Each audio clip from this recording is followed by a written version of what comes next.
bloco do programa de hoje dá voz e vez à memória de bandas que fizeram história e hoje continuam um cult, como por exemplo, os Brasões. Além dos Mutantes, havia uma pobreza muito grande na jovem música brasileira. Para quem não conhecia os Brasões, Bob, Edu, Taco e Miguel produzem o mais moderno som instrumental vocal da jovem música brasileira. Nelson Motta, 1970. Em Godancito, caçavam bruxas no telhado em Godancito, no dia da independência nacional. Os Brasões eu lembro que eram uma banda de apoio do Tom Zé, né? Eu lembro que eles fizeram uma versão do Macalé do Gotham City, né? Há um abismo na porta principal. Eu fiz um quarto quase azul em Gotham City. E aí, velho? Ô, velho, é que vai, caralho. Puta, caralho.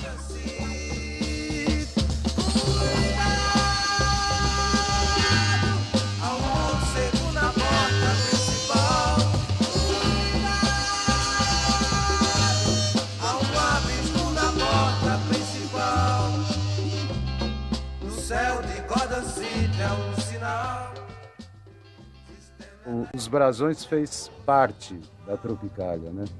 Ativa, né? Então nós acompanhávamos o Gil, a Gal, o Tom Zé, né? Macalé.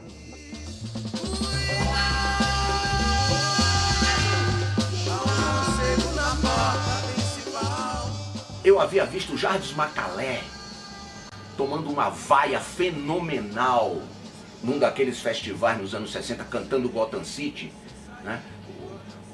Tinha a torcida de Caetano, a torcida de Edu Lobo, a torcida de Chico Buarque. Ninguém torcia pro pobre do Macalé. E ele tomava aquela vaia. E pela primeira vez eu vi um artista inverter uma situação no palco. Ele devolveu a vaia pra plateia, porque ele dizia: cuidado! A plateia, ele, há um morcego na porta principal. Cuidado! E a plateia, ele, há um abismo na porta principal. Há um morcego na porta principal. Há um abismo na porta principal. Foi uma das performances, talvez tenha sido a performance inesquecível da minha vida. A gente fez uma temporada de quase um ano, né, na Lagoa, no Teatro da Lagoa. Não, não foi tudo isso, não. Porque normalmente quando o teatro abria, já estava lotado. Já abria, lotava. Naquela época não falava grupo, né? Não, é do conjunto, né? Era conjunto. Era conjunto ou banda. Ou os não sei o quê, os Brasões, os Mutantes. Você via Mutantes, Caetano estava por ali. Caetano via Mutantes. Podia dar um bico, Caetano estava perto. Estava junto. Já o homem da swingueira, que era o Gil, era nós que segurava. Era que 2 guitarras, teclado, baixo, batera. E tinha um percussionista muito maluco, Mandrake, não é? Mandrake.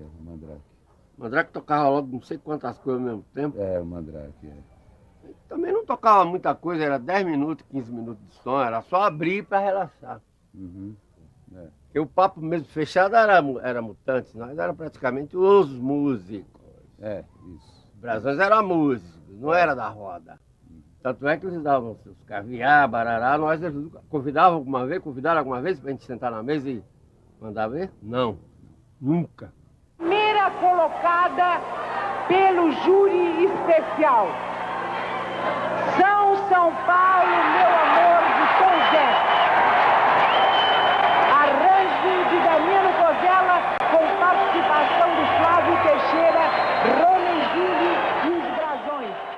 Tom Zé, que era o mais complicado do time, a gente tinha que ter paciência, né? Já foi explicado desde o começo. Vocês vão acompanhar um baiano complicado. A Mônica Lisboa falou, vocês vão ter que ter paciência, né? Só que a gente abria de um jeito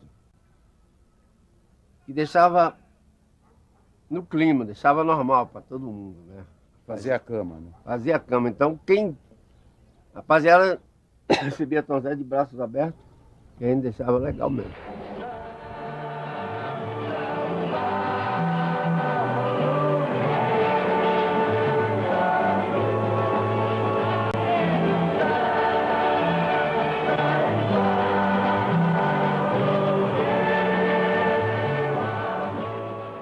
A gente reuniu uns amigos músicos, né? Na época tinha o Tadeu, que era do sindicato, o Mano Sérgio, o Edu Viola.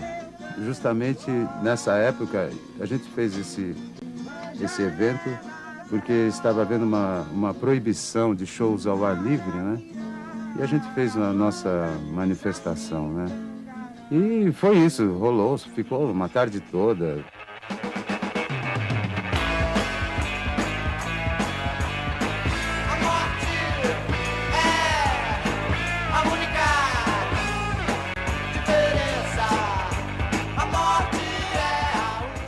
Aí, de repente, eu tô passando no Bexiga, ali atrás do Vai-Vai, tinha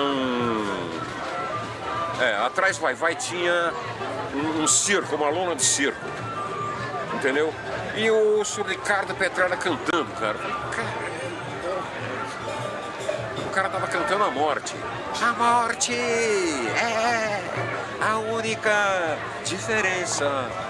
Mas eu tenho 30 cidades dentro de mim e ainda tenho São Paulo.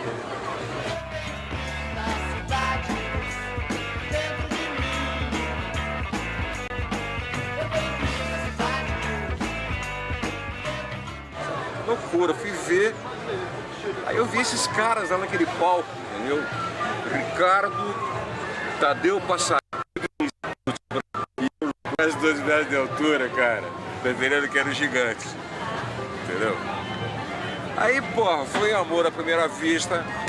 E eu comecei assim, pô, por que a gente não faz isso? Por que a gente não faz aquilo? E tal, papapá. Começou a dar certo.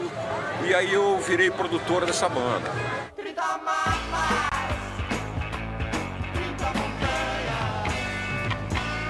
Eu acredito que na tua série, essa casa que tenha entrado. Bebop Lula. E aí, nós nos apresentamos, era a nossa casa. Nós nos apresentamos muitas vezes. Tinha uma casa chamada Bebop Lula, na Avenida Santo Amaro. Foi lá que eu conheci o sindicato, com o Ricardo Petralha. Foi lá que eu conheci o Mauaca, com o Ili Verdaguer, o Tony Ozaná. O sindicato tinha o Gigante Brasil, o Zé Português. O Eduzão. Não troco minha banana por 1 litro de gasolina. Não troco minha banana por 1 litro de gasolina. Era do caraca. Não troco minha banana por 1 litro de gasolina. Ver o Rick Petro anunciando o Zé Português e eu tenho o único baixista do Brasil que tem o dedão do pé com sabor de uva. Ele falava isso. Muito louco. Lá no Bebop Lula. Eu não troco minha banana por 1 litro de gasolina. Não troco minha banana por 1 litro de gasolina.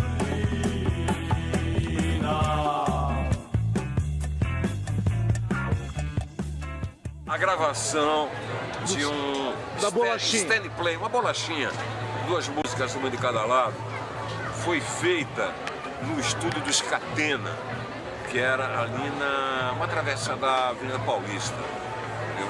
O estúdio do Scatena. E era um estúdio de 2 canais, certo? Direito e esquerdo, certo? E o nosso produtor, diretor técnico de som era o Peninha Schmidt, certo? E aí o Peninha pegou mais um canal com um som de baixo, entende? Que ficava assim no fundo permanentemente, botou num gravador e entrou no auxiliar. Então nós gravamos com 2,5 canais. De um lado, A Morte, que era um hit nosso, um blusão fantástico, entendeu? E do outro lado, Bananas, uma levada mais gostosa. Eu sou o engano que achou família, que ganhou 9 segundos. 3 anos. 3 anos. Naquela época era muito difícil uma banda se manter durante tanto tempo. E lá vou eu, pra se fora, me enganando de você. E lá vou eu, pra se fora, me enganando de você.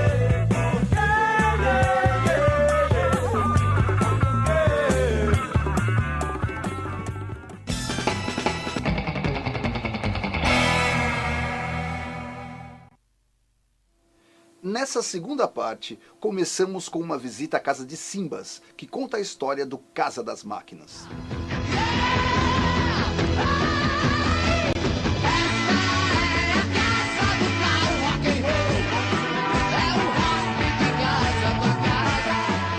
Entrei no Casa, fui pro Rio de Janeiro, cheguei lá para gravar o primeiro disco, que foi o Casa de Rock, o único que eu gravei. Que tinha saído o Haroldo, que era cantor da banda. Eu entrei no lugar dele e chamamos um baixista que era do Dave McLean, não, era do Porão 99 e acabou participando do Casa. 2 baterias, eu e meu irmão. Guitarra, na última formação era o guitarra Pisca, vocal Simbas, teclado Marinho Testoni, baixo João Alberto. E aí ficou o João Alberto, eu, e quando eu comecei a fazer shows, gravei esse disco. O Catalau tinha 16, 17 anos. Eu estava no dia vendo eles fazerem a música no Copacabana Palace, a música Casa de Rock, que cada dia a gente ia pro estúdio e fazia 3, 4 músicas, e essa música faltava a letra. Aí o Catalau voltava com o Netinho, aí eu ia dormir, eu ficava assistindo televisão, eles fazendo música. Foi lá que eles fizeram o Catalau, que é do golpe do Estado. Ele tinha 16, 17 anos, não fazia parte de banda nenhuma nessa época, não me lembro. Andava junto com a gente, era um garoto fã e amicíssimo do Netinho e do Pisca. Lá eles fizeram o Casa de Rock.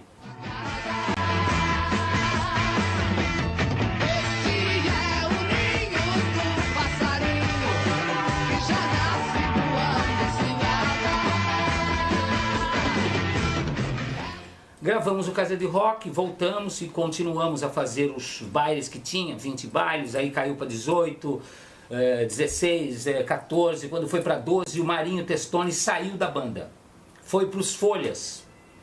Só que em janeiro, a banda, de tanto fazer televisão com aquela imagem que eu tinha, com as roupas que eu usava, boca pintada, a banda estourou em janeiro, começou a fazer 20, 22 shows por mês. Chegamos a fazer 220 shows num ano. Liguei pro Netinho. Netinho, como é que tá a agenda de shows aí? Ah, tá legal. Isso era mais ou menos junho. Mês de junho ainda.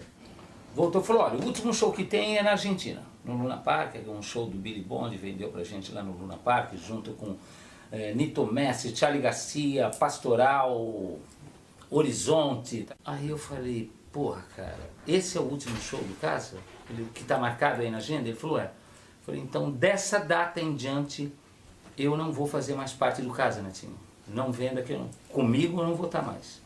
Eu acabei de assumir um compromisso com o Luiz Carlini. Foi difícil falar aquilo porque eu tinha um grande amor e tenho pelo Netinho, por todos os integrantes da banda. Mas já tinha passado o tempo. Dentro daquilo que eu te contei, da minha história, da minha vida, de todas as bandas, chega uma hora que enche o saco. Uma banda totalmente diferente, de rock pesado, que deu certo, foi tão violento que a gente teve que parar. Porque ia bater num poste a 200 por hora e foi melhor assim.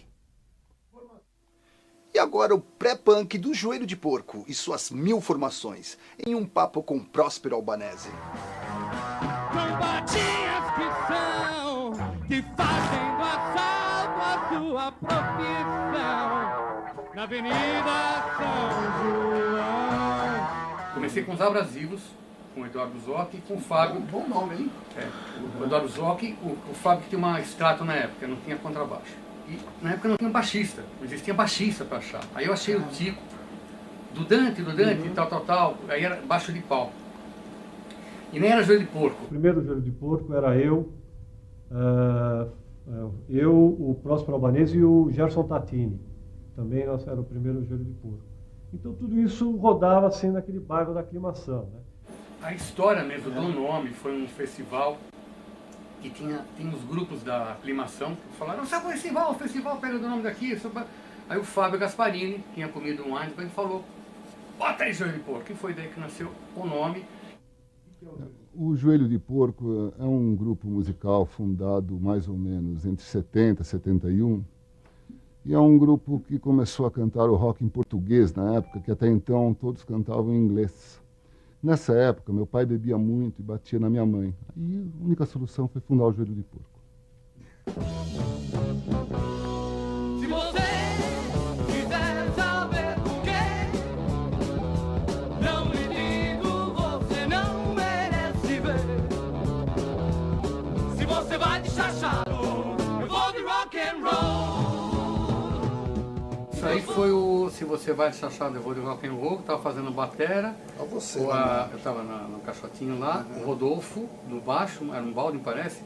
O Conrado Ruiz, que era do Mona, foi o primeiro cantor. Ele foi o lead do cantor, do Joelho. E emprestado era o Gerson Tati na esquerda, numa guitarra. O Joelho de Porco, originalmente tinha uma formação que era Walter Baiô, Flávio Pimenta, Próspero e eu. Andando nas ruas do centro, cruzando o viaduto do chá, eis que me vejo cercado, trombadinhas querendo me assaltar, me assaltar, me assaltar, me assaltar. Andando nas ruas do centro, cruzando o viaduto do chá. Ó, a estreia do Joelho de Porco foi a seguinte: 5h30 da tarde eu estou na porta do teatro, eu estava produzindo aquele negócio todo. Meu filho, Pedro, que tinha nascido naquele dia, e 9 horas da noite eu tinha um espetáculo. 5h30 eu estou lá na porta esperando, tá o Tico Terpes, que a gente não sabia nunca onde é que ele estava. Aí de repente vem uma barca daquelas da Polícia Federal e para assim na porta do Teatro do Escobar. Aí sai um negócio daquele assim, gordo, né, com uma pasta assim na mão. Ele vem assim e fala assim: por favor, o senhor conhece o senhor Júlio Calaço? E o senhor Tico Terpins? Eu falei assim: então o senhor pode me acompanhar, por favor? E aí, meu amigo, eu vim parar na Xavier Toledo, que era onde era a sede da Polícia Federal naquela época, para explicar qual era a razão da gente estar lançando um disco sem selo, sem gravadora. Quem são esses caras? O que esses caras querem com isso? Eu tive que explicar o que a gente queria com isso. É simplesmente fazer uma festa e lançar um disco, porque nenhuma gravadora quis lançar. O dono da banda era rico pra caramba, ele foi lá e pum, e bancou a bolacha que a gente estava soltando, que era simplesmente São Paulo 1554 hoje. Quando gravou o primeiro disco, 1545 de São Paulo, aquilo era o rock brasileiro. 1, 2, 3, 4.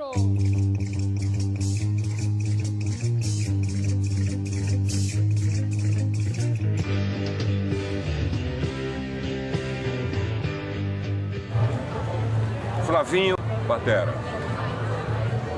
Walter Baiô, guitarra. Tico Terpins no baixo. Aí, vários caras. O Gordão, maravilhoso, que eu não cheguei a ver porque ele tinha acabado de sair da banda. Próximo. Aí, eu estreiei esse show do Joelho com o Ricardo Petralha, ator, fazendo uma grande gozação com uma roupa gigantesca, como se ele fosse o Próspero.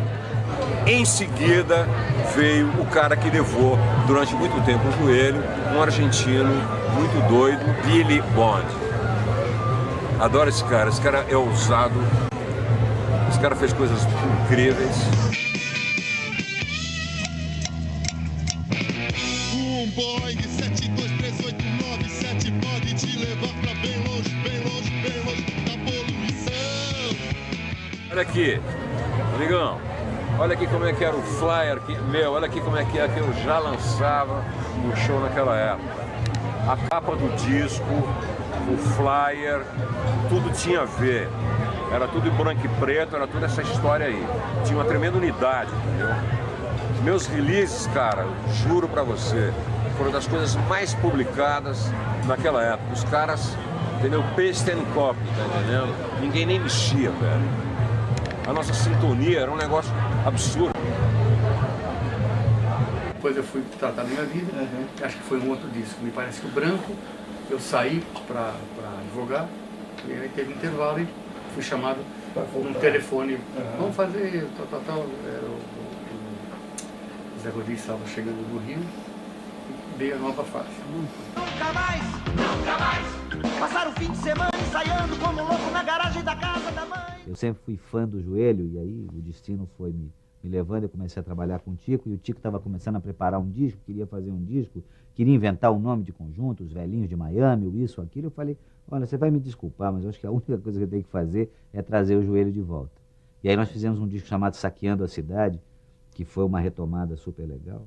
E aí nesse disco e no seguinte a gente conseguiu formular essa formação que está agora, que é Tico, eu, o Próspero pronto aí. E o David Zing. E acho que é a coisa mais interessante que tem, pelo menos é a única coisa que dá saudade. Essa dá saudade. Quando a gente para de fazer, dá saudade. The Beatles! Joelho de porco! Cortou. Nevermore. Tudo que eu peço são mais 18 anos sem sucesso. Mudou muito o tipo de música, foi dificílimo para mim me adaptar, porque minha coisa era mais um rock simplesinho, com ele apanhei muito. Eu não lembro, na verdade, era uma grande nuvem para mim, quer dizer, construída por mim. Nuvem de drogas, álcool, meninas, toda aquela coisa. Eu não lembro, era 1871. Eu estava muito gordo, passando muito mal, e veio uma outra concepção do Zé Rodrigues. E eu estava no spa, e vinha, marcava e gravava. É o que eu posso dizer. É um disco que eu não gosto. Sério? Que não é rock. Tudo que eu peço são mais 18 anos sem sucesso. Até tudo que eu peço. Croquete! Sua mãe! Atenção.